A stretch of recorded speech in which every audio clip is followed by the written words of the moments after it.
Subscribe to my YouTube channel for deeply emotional, romantic, and mature stories that echo through your heart.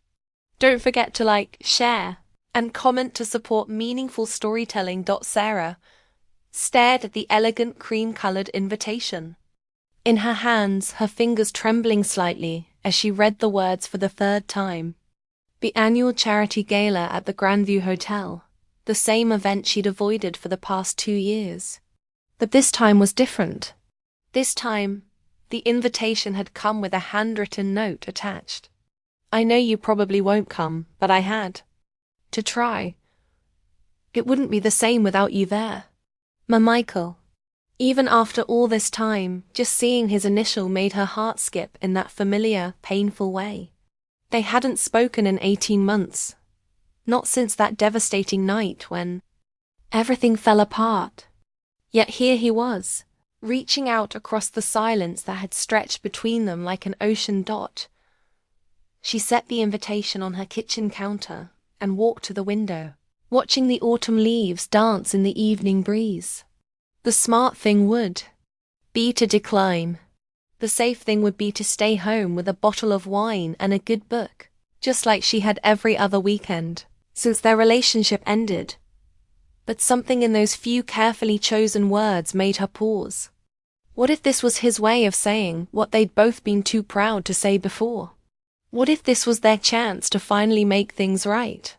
The question that would haunt her for the rest of the week was simple. What if she didn't go, and spent the rest of her life wondering what might have been? Chapter 1.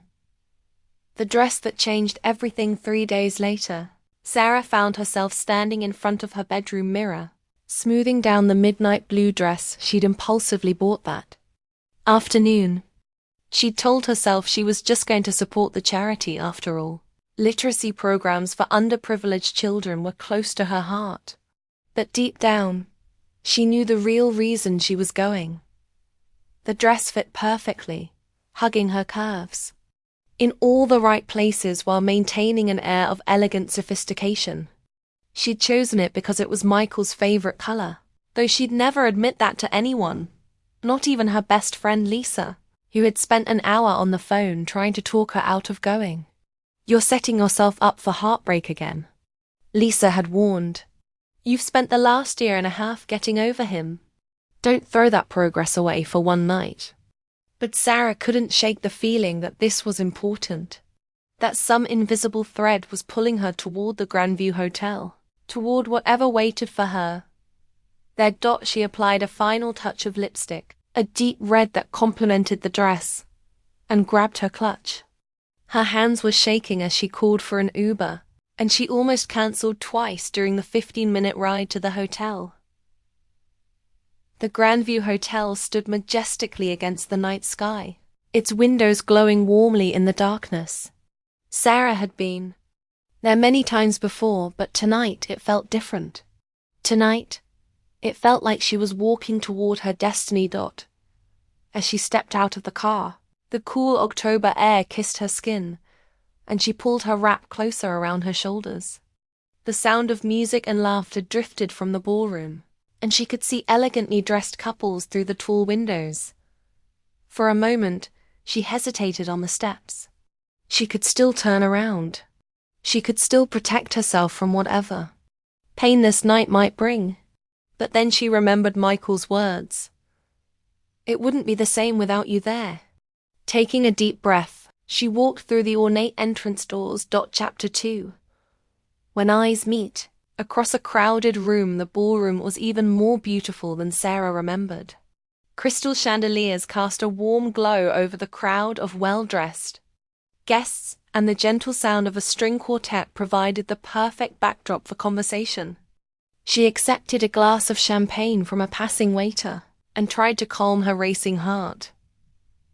She'd been there for maybe 10 minutes, making polite conversation with acquaintances and trying to look like she belonged, when she felt it, that familiar electricity that always told her when Michael was near. She turned slowly, scanning the crowd, and there he was. He stood near the far wall, devastatingly handsome in his black tuxedo. his dark hair slightly tousled in that way that had always made her want to run her fingers through it. But it was his eyes that stopped her breath, those deep brown eyes that seemed to find hers across the crowded room, as if drawn by magnetic force. For a moment, time stopped. The music faded, the conversations around her became white noise, and there was only Michael, looking at her with an expression she couldn't quite read. Was it surprise? Longing? Regret? He excused himself from the group he'd been talking with and began walking toward her, his gait confident but somehow hesitant at the same time. Sarah felt frozen in place, her champagne glass forgotten in her hand. Sarah. His voice was exactly as she remembered it, rich, warm, with just a hint of that accent he'd never quite lost from his childhood in Ireland. "You came." "I came," she managed to reply, proud that her voice didn't shake. The invitation was persuasive. A small smile tugged at the corner of his mouth. "I wasn't sure you'd want to see me." "I wasn't sure either," she admitted, and something in her honesty seemed to break through the awkward formality between them. "You look."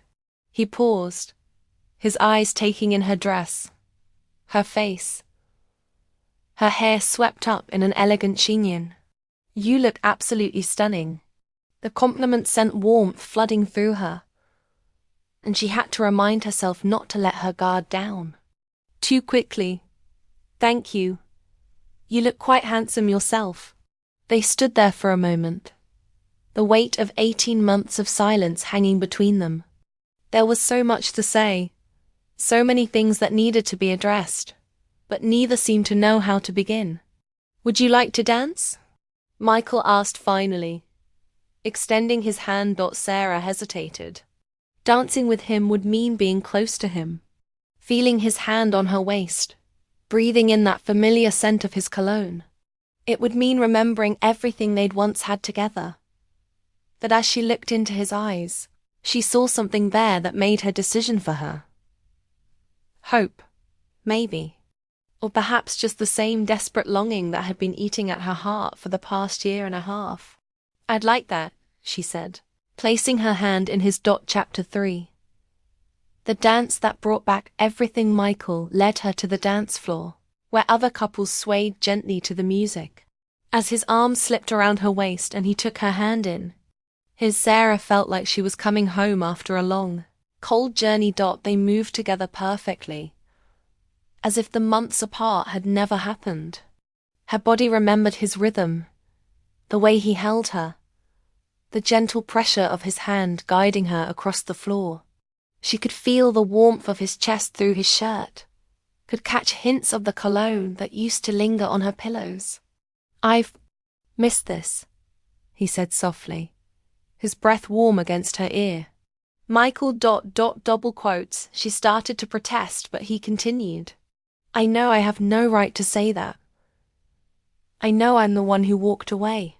But I want you to know that not a day has gone by that I haven't thought about you." She pulled back slightly to look at him, searching his face for any sign of the cruel indifference he'd shown her the night he'd ended things. Instead, she saw vulnerability, pain, and something that looked remarkably like the love she'd thought was lost forever. "Then why?" she whispered. "Why did you leave? Why did you say those things?" His jaw tightened, and she saw the same internal struggle she'd witnessed so many times before. Michael fighting with himself, trying to decide whether to let her in or push her away. "I was scared," he admitted finally. "Scared of how much I needed you. Scared of what that meant." The song ended, but neither of them moved to leave the dance floor. Around them, other couples continued to sway to the next melody, but Sarah and Michael remained still, lost in each other's eyes. "I hurt you," he said, his voice thick with regret. "I hurt you because I was a coward, and I've regretted it every single day since." Sarah felt tears prick at her eyes. These were the words she'd longed to hear, the apology she dreamed of. during countless sleepless nights. But hearing them now, seeing the pain in his eyes, she realized that her anger had faded somewhere along the way, replaced by a deep, aching sadness for what they'd lost. "We hurt each other," she corrected gently. "I wasn't exactly easy to love either." "You were perfect," he said fiercely. "You were everything I'd ever wanted, and I was too much of a fool to see it." Before she could respond, someone tapped Michael on the shoulder. They turned to see James Morrison, the event coordinator, smiling apologetically. "I'm sorry to interrupt, but Michael, we need you for the presentation in a few minutes." Michael's face fell, and Sarah could see his frustration at the interruption. "Of course. I'll be right there." James nodded and walked away, leaving them alone again on the dance floor. "I have to go," Michael said reluctantly. "But please don't leave. We need to talk, really talk. Will you wait for me?" Sarah's heart hammered in her chest. This was it, the moment that would determine whether they moved forward or remained forever trapped in the past. Part of her wanted to run, to protect herself from the possibility of more heartbreak. But the larger part, the part that had never stopped loving him, couldn't bear the thought of walking away again. "I'll wait," she promised. Chapter 4. Revelations in the Garden. The presentation seemed to drag on forever. Sarah found herself a quiet corner where she could watch Michael speak about the charity's mission, his passion for helping underprivileged children evident in every word. This was the man she'd fallen in love with. Compassionate, dedicated, willing to fight for those who couldn't fight for themselves. When he'd finished and the applause had died down, she slipped out through the French doors onto the hotel's garden terrace. The night air was crisp, and she pulled her wrap tighter around her shoulders as she walked among the carefully manicured roses and hedges. She didn't have to wait long. Within minutes, she heard footsteps behind her, and then Michael's voice calling her name softly. "I wondered where you'd gone," he said, approaching slowly as if afraid she might bolt. "I needed some air," she replied, turning to face him. "And some space to think." "About us?" "About everything." She gestured to a stone bench beneath a flowering tree. "Shall we sit?" They settled beside each other, careful to maintain some distance, though Sarah was acutely aware of his presence beside her. The music from the ballroom drifted faintly through the open doors, mixing with the gentle sound of a nearby fountain. "I need to know why," Sarah said finally. "I need to understand what happened that night. What changed between the morning when you told me you loved me, and the evening when you said we were over." Michael was quiet for a long moment, staring out at the garden. When he finally spoke, his voice was barely above a whisper. "I got the call that afternoon, the partnership offer in London. Everything I'd worked for, everything I'd dreamed of. Professionally, it was all being handed to me on a silver platter." Sarah's heart clenched. She remembered that call, remembered the excitement in his voice when he told her about the opportunity. What she hadn't understood was why it had meant the end of everything they'd built together. "I wanted to tell you," he continued. "I wanted to ask you to come with me. But then I realized what I was asking you to give up. Your job, your family, your entire life, all for me.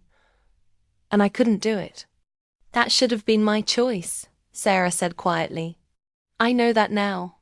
But at the time, all I could think about was my father." Sarah frowned. Michael rarely spoke about his father, who had died when Michael was just 16. "My father gave up everything for my mother," Michael explained. "His career, his dreams, his ambitions. He sacrificed it all to make her happy. And in the end, she left him anyway. She said she couldn't live with the guilt of holding him back." The pieces began to fall into place. Michael's sudden coldness, his insistence that they wanted different things, his claim that he'd never really loved her. It had all been a lie. A cruel kindness meant to protect her from a sacrifice he thought she'd eventually regret. So you decided to make the choice for me, Sarah said, understanding flooding through her. I thought I was protecting you. I thought if I made you hate me, it would be easier for you to move on and find someone who could give you the life you deserved. And did you? She asked. Did you take the partnership? Michael's laugh was bitter. I turned it down. 3 days after I broke up with you, I called them and declined. I couldn't bear the thought of being in London, so far away from you, even. If we weren't together anymore. Sarah stared at him in shock. You gave up your dream job ... for nothing. Not for nothing. I gave it up because I realized that no career, no matter how prestigious, could fill the hole I'd created in my life when I lost you. They sat in silence for a moment, the weight of all those wasted months settling between them. Sarah felt a complex mix of emotions. Sadness for the time they'd lost, anger at Michael's misguided attempt to protect her, and underneath it all, a growing sense of hope. I would have gone with you, she said finally. If you'd asked me, I would have said yes. I know, he whispered. I think I knew it then too. That's what scared me the most. Chapter 5. The choice that changed everything. Michael, Sarah said, turning to face him fully. Look at me. He met her eyes, and she saw everything there. The love he tried so hard to hide. The regret that had been eating at him. The desperate hope that maybe, somehow, they could find their way back to each other. I need you to promise me something, she continued. If we're going to try this again, if we're going to try to rebuild what we had, you have to promise me that you'll never again make decisions for me. You'll never again decide what's best for me without asking me first. Sarah, promise me, she insisted, because I can forgive you for leaving. I can forgive you for the things you said, but I can't forgive you for not trusting me enough to make my own choices. Michael reached for her hand, and this time she let him take it. His fingers were warm, familiar, and she felt that same jolt of electricity she'd always felt at his touch. I promise, he said solemnly. I promise I'll never shut you out again. I promise I'll trust you to know your own mind and make your own decisions. And I promise, Sarah said, to tell you when I'm unhappy instead of expecting you to read my mind, to fight for us instead of just accepting defeat. They were both quiet for a moment, the enormity of what they were discussing settling over them. Starting over wouldn't be easy. There would be trust to rebuild, wounds to heal, new patterns to establish. But sitting there in the moonlit garden, Sarah felt something she hadn't felt in 18 months' hope. There's something else, Michael, said hesitantly. Something I need to tell you. Sarah's heart skipped. What? I've been offered another partnership. Here in the city. With Henderson and Associates. It's not London, but it's everything I wanted professionally. And I wouldn't have to leave you. Michael, that's wonderful, Sarah exclaimed. When did this happen? 2 weeks ago. I was going to accept it, but then I realized I needed to see you first. I needed to know if there was any chance for us before I made any major life decisions. And now? He lifted their joined hands to his lips, pressing a soft kiss to her knuckles. Now I'm hoping that maybe we can build something new together. Something stronger than what we had before. Sarah felt tears prick at her eyes again, but this time they were tears of joy rather than pain. I'd like that, she whispered. Really? Really? Michael's smile was radiant, transforming his face in a way that made Sarah's heart flutter. Slowly, carefully, he reached up to cup her face in his hands. I love you, Sarah. I never stopped loving you, not for a single moment. I love you too, she replied, leaning into his touch. Even when I hated you, I loved you. And then he was kissing her, soft and tender at first, then with growing passion as 18 months of longing and regret poured out between them. Sarah felt herself melting into him, her hands fisting in his shirt as she kissed him back with everything she had. When they finally broke apart, both were breathing hard, their foreheads pressed together. "I've missed you so much," Michael whispered. "I've missed you too," Sarah replied. "More than I ever let myself admit." Chapter 6. The promise of tomorrow. They walked back into the ballroom hand in hand, neither caring who might see them or what anyone might think. The party was still in full swing, but Sarah felt like she was moving through a dream. Everything seemed more vivid, more alive. The music was sweeter, the lights were brighter, and Michael's hand in hers felt like an anchor to everything good in the world. "Dance with me again?" he asked, and she nodded, unable to speak past the emotion in her throat. This time, when they took the floor, there was no hesitation, no careful distance. Michael pulled her close, and she let herself melt into him, her head resting on his shoulder as they swayed to the music. "What happens now?" she asked softly.